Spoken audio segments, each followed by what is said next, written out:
Think your Tesla charging routine is perfect? Think again. There's a simple charging habit that's quietly draining your battery's life and your wallet.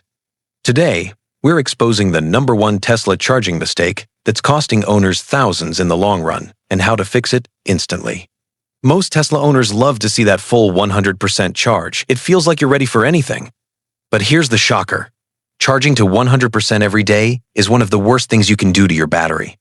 Tesla's lithium-ion batteries, especially the NCA and LFP chemistries, degrade faster when kept at full charge for long periods.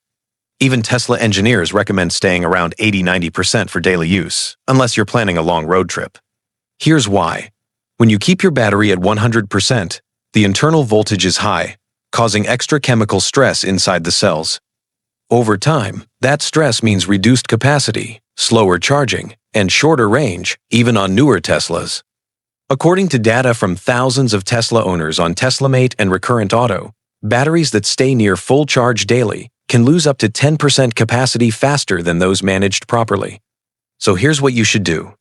Set your charging limit to 80–85% for daily driving. Only charge to 100% right before a long trip and drive soon after.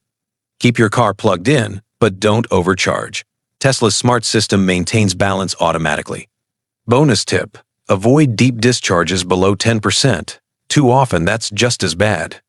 So next time you plug in, remember, smarter charging is equal to longer battery life, is equal to more money saved. If this helped you, hit that like, subscribe, and share it with every Tesla owner you know before their battery suffers.